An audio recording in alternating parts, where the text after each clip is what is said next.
Hello to all my friends out there. Hi, you guys. I hope everyone is doing okay. This video is easy dinner out of the stockpile #1 taco stew. I bought this cookbook and I was looking through it and I found this recipe and I thought, wow, I used to have this recipe for taco. This is taco stew. I used to have this recipe for tortilla soup that was pretty similar. I don't remember that recipe having any tomato soup, but I bought myself this nice cookbook at the thrift store, in case you can find one, and here it is, taco stew. And so evidently it says Frederica Manor Friends and Family Cookbook, and this one is Eleanor Neeson residents, so one of the residents. And I thought, this is a kind of recipe I like. And what happens sometimes is the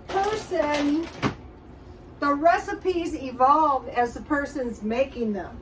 So the first thing I did was I made a half a batch because I didn't want taco stew going forever. I fried half a pound of hamburger and some dry onions, and I bought this good 80-20 hamburger at Grocery Outlet.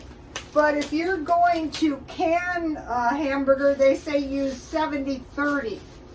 For my first batch, that was pretty, I bought this for about $6 at Grocery Outlet. So that's about a half a pound. And I used dry onion. Then you add 1 can corn undrained, 1 can diced tomatoes with chilies undrained, 1 can chili beans undrained, 1 envelope taco seasoning, 1 can tomato soup undiluted, and 1 cup water. I think I had a little bit more, so I had this in my stockpile and I used half a can. I had this in my stockpile, so I'm going to be replacing this. This is good. This is like the Great Value Rotel tomatoes, and I had tomato soup. And then I had this really good taco seasoning mix. I use a half it's really easy to make. And it smells really, really good. Let me give you a close-up. And what I thought I would do is just freeze everything for another batch. So then what you do is I had tortilla chips that I bought 50. I try to stock up on chips because if you don't get your chips on sale, chips are getting a little bit pricey. I spent weeks looking for these bowls. You'll go to buy something and there's just nothing reasonable. So they say that so I want to crunch these up. They say they've canceled a lot of the orders for Christmas. And I thought, yeah, because they intend for us to buy all their old inventory like we've been doing. Okay, brown beef, drain, rinse with hot water to remove excess fat. I didn't do that, I just drained it. Combine all the ingredients except tortilla chips and cheese in a Dutch oven. Simmer on low. To serve, crumble tortilla chips in a serving bowl and cover with a generous amount of stew. Sprinkle with cheese. Make 6 servings.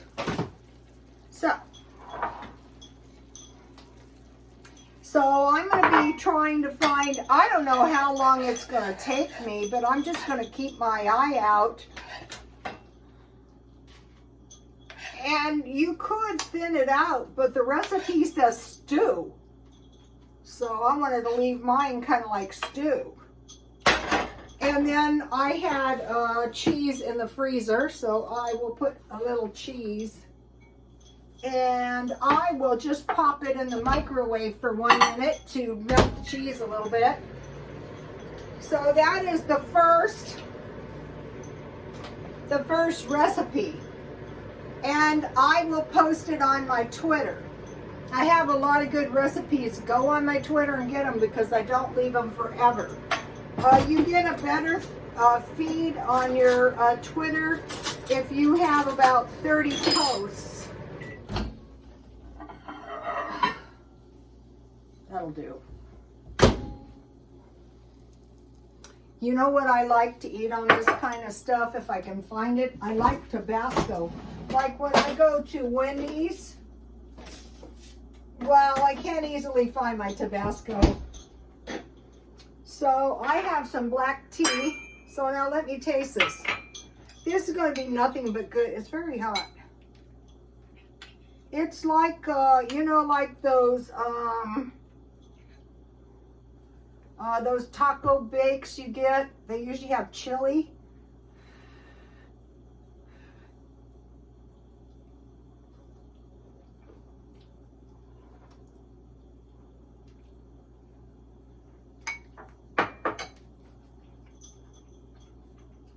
That is really good, and it's very economical. So that is meal number 1 out of the stockpile. Now, I am endeavoring, probably for the rest of my life, to buy forever things. I want to buy something one time, and then I want to keep it forever. And how I came up with this is I was going through my clothes, and I have this wool jacket. Here it is. And I thought, this thing is going to last forever. And I thought, why would you buy any other kind of coat except these wool coats when even at $200, they last forever? It's worth it. But I only... I buy them at the thrift store for like $5 and $10. Okay, I showed you guys that plastic stool that I dumpster dive that I use in my car. That'll last forever. This pot that I did the canning in, that will last forever. I think I have this kind of stuff lasts forever. So even if I go on and I keep canning, I will keep that in case I want to do more than one batch at a time. So when it could be anything like wrought iron furniture. I had that. It lasts forever. If you buy good furniture, it lasts forever. My oil paintings will last forever. My jars will last forever.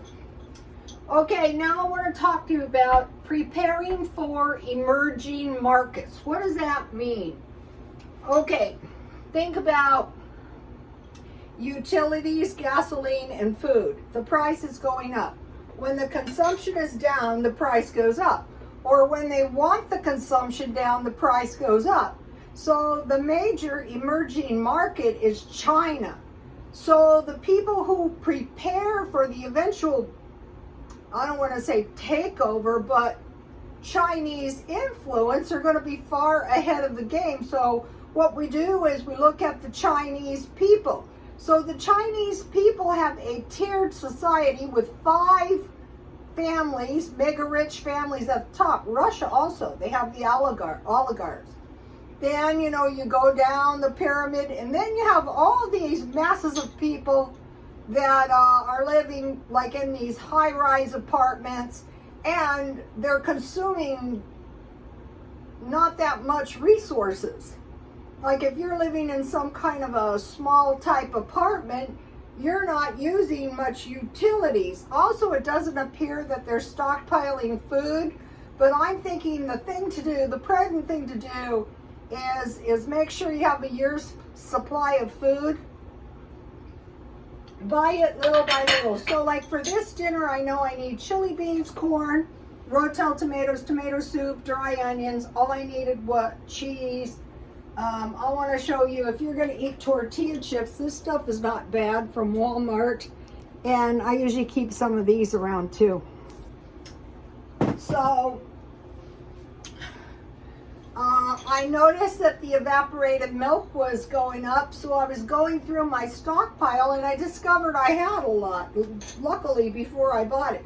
So we're saying, okay, you might be thinking, well, those are socialistic, communistic countries. That is true. That's a problem. But still, we're looking, since they are getting stronger and stronger by the day, and it appears that that this war, there's been an attack on the utilities, and gasoline is getting very expensive, and food is going up, up, up. So what we want to say is, okay, I want to live good. I want to have myself a decent meal. It's going to be so much cheaper, and it's probably going to be so much more nutritious if you cook it at home. So, and think about people who want bigger houses and bigger cars and more stuff. That is probably not a good direction to move into. This minimalistic thing is like evidence of people who maybe they don't know exactly why they like the simplistic lifestyle. I wouldn't think about it that way. I would think about saving myself a lot of grief in the future. Just start cutting consumption. You know, like China had this thing, no wasting, and it didn't appear that a lot of their population had stored sufficient food, as if they had to be delivered food. So we want to think about that. So now I want to talk about 10 low-cost foods. Bread, I buy that marked down. Tuna, top ramen, frozen pizza, pre-cooked sausages, Dollar Tree eggs, rice, beans, shelf-stable milk, the whole milk for $1.25 at Dollar Tree, and potatoes. So this is a good way to get started if you don't have that much food in your house, because each one of these is pretty cheap. This month I bought a case of tuna. So if you have some kind of whole milk, you could make cheese or butter. It's bad if you don't have any eggs, so if things are tight and you know you can go to Dollar Tree and get some eggs for $1, and then the big frozen pizzas for $2 and $3.48. I get the thin crust, and I get 4 portions out of that. Top ramen, you know, you can put, you mix 1 tablespoon of water and 1 egg in that. That's going to give you a pretty substantial meal. The cooked sausages, they're already cooked. You just zap them, and you can put those in with your top ramen and egg, and that's going to make a nice big meal. Rice and beans. My recipe, get that recipe for Mexican rice. It's the best one. I spent a long time looking for that recipe in case you have to eat rice, and then get a good refried bean recipe or bean and ham recipe so you can survive. Also, I posted a video of a prepper from the UK. I'm watching the UK. I'm watching China. I'm watching Russia. Okay, I want to mention this about Russia. I heard some crazy stuff online about this war, and so it doesn't look, I mentioned that it was my opinion that Russia just was going to keep grinding and grinding and grinding, and it's getting close to winter. I mean, even if there is some kind of resolution, which probably there's not going to be, there's still going to be that pressure with the utilities. So this woman said in the UK, make sure you stock up potatoes. And I thought, well, why wouldn't you stock up potatoes here, just to make sure? So I have instant potatoes, but I'm talking about at least 10 pounds of potatoes in your house, at least 5 pounds of rice, at least a big bag of beans. But if you can't afford it, get the 1 pound bags at Walmart is probably the cheapest. And then, you know, if you have tuna, you can have tuna on crackers. You can just eat tuna straight out of the can.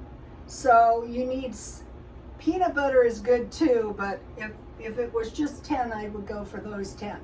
So be saying to yourself, okay, maybe a lot of this stuff we don't have control over, but I'm going to make sure I've got food in my house. So when they pull some of this, God knows what, I'm not going to starve.